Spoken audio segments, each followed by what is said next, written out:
Un despliegue importante de la policía allí, porque una vez más tenemos que hablar de los geriátricos que están en la mira. Y sobre todo, ¿sabés qué? De los geriátricos truchos. Sí. La cantidad de geriátricos truchos que existen en Capital Federal y en la provincia de Buenos Aires. Vamos a charlar con Cristian D'Alessandro, que es abogado previsional, que sabe y que conoce muchísimo también de lo que ocurre dentro de los geriátricos. ¿Qué pasa? ¿Quién cuida a los abuelos y a las abuelas? Cristian, gracias por atendernos. Muy buenas tardes. ¿Qué tal, chicos? ¿Cómo están? Buenas tardes. ¿Quiénes cuidan a los abuelos y a las abuelas? ¿Por qué permanentemente están en el foco y en el ojo de la tormenta los geriátricos en la Argentina, Cristian?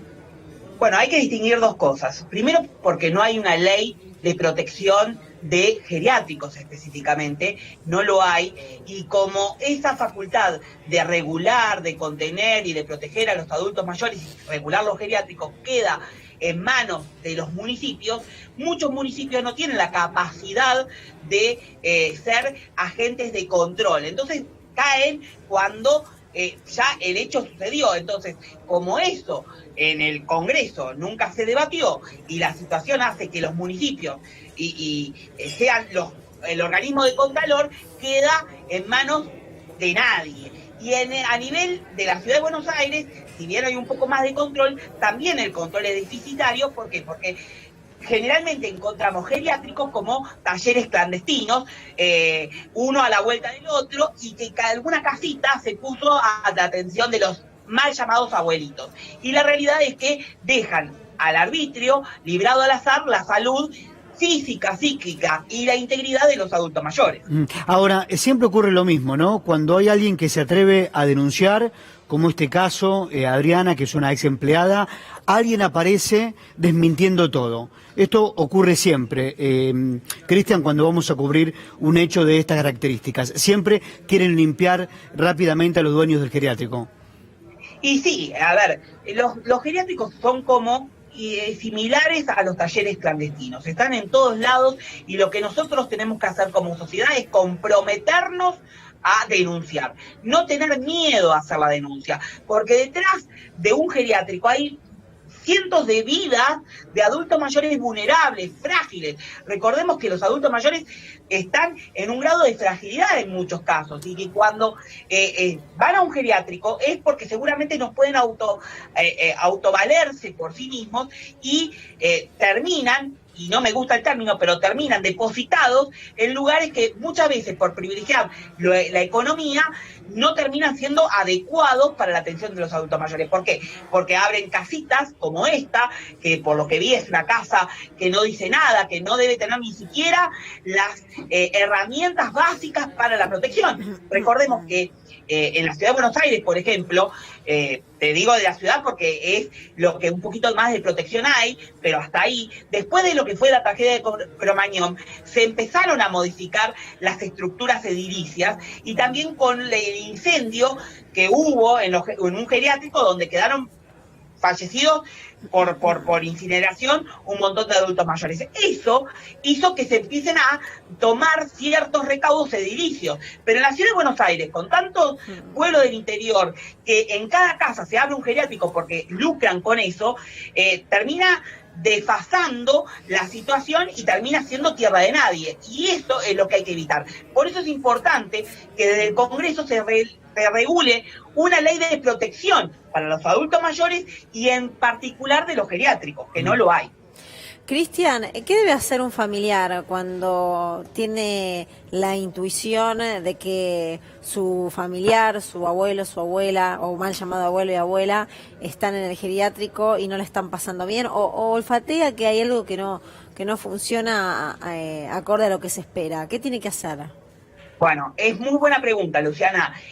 A ver, olvidémonos que ahora estamos en el momento de pandemia donde los geriátricos prácticamente quedaron cerrados. Pero en etapas normales, lo que yo siempre sugiero, primero que evalúen el geriátrico. Segundo, que antes de alojar a una persona en una residencia, sepan si esa, por supuesto, esa residencia por lo menos tiene una habilitación.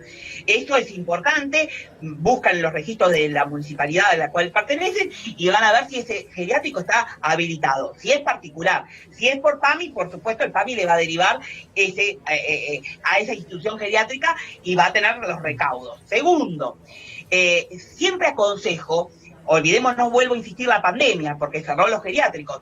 Pero siempre aconsejo que no desatiendan los adultos mayores y que vayan en distintos horarios diferentes, rotativos, sin perturbar el horario de descanso de los adultos mayores. Entonces, un día vayan a la mañana, otro día vayan a la hora de la comida, otro día vayan a... Entonces, ¿por qué? Porque lo que hacen generalmente estos zánganos, porque son zánganos los que hacen esta desatención, este maltrato, es que los preparan, los peinan, los visten para la ocasión y después lo abandonan.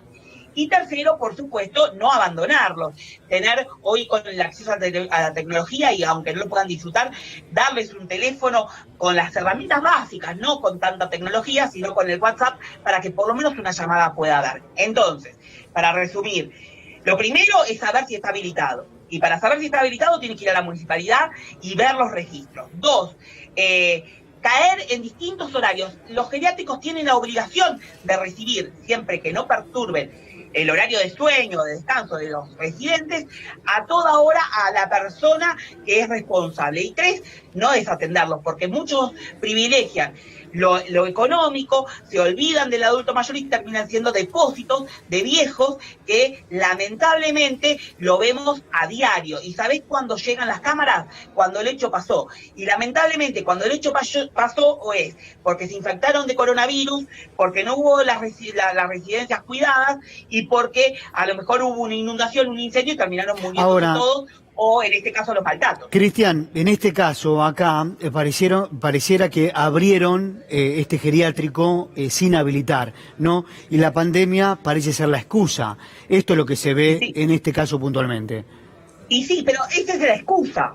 Que la pandemia, que falta el papelito y que es el trámite en arbolito, por eso lo que hace, y que yo lo veo permanentemente en el interior del país, que se abren casas sin las condiciones mínimas para albergar abuelitos. Entonces, como la gente trabaja porque los hijos, los nietos no pueden, entonces este geriátrico es más barato, vamos a ponerlo al abuelito. Ojo, un geriátrico caro no garantiza tampoco la estabilidad de salud, la estabilidad psíquica y física de los adultos mayores, y lo vimos en las residencias geriátricas muy caras, que fueron las primeras en contagiarse de coronavirus. Ahora, lo importante de la familia, porque acá no solo hay una responsabilidad de la institución geriátrica y si de la municipalidad, no sé, no quiero juzgar a la municipalidad si no hubo un control. Ahora, también la responsabilidad es familiar, porque la familia es la primera que lleva al adulto mayor a esas residencias porque se los quiere sacar de encima. Entonces,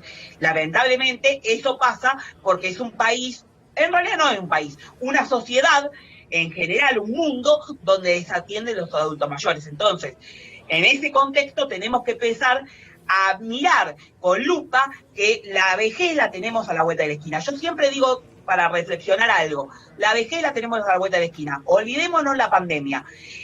Si no hubiese estado la pandemia, al 2050 vamos a tener un cuarto de la población mundial y la Argentina no le escapa de adultos mayores. Tenemos que prepararnos las residencias, los hogares, las casas, de la mejor forma para saber que vamos a ser viejos y que la vejez no es un tabú y no es un depósito de viejos. Cristian, gracias como siempre. Un abrazo. Por favor. Me encuentran en la radio porque estoy haciendo el programa para el domingo que viene en Radio Cooperativa. Que ahí te vemos, 14, ahí te vemos en el estudio de radio. Gracias. Un beso, cariños, chau, chau. Un beso.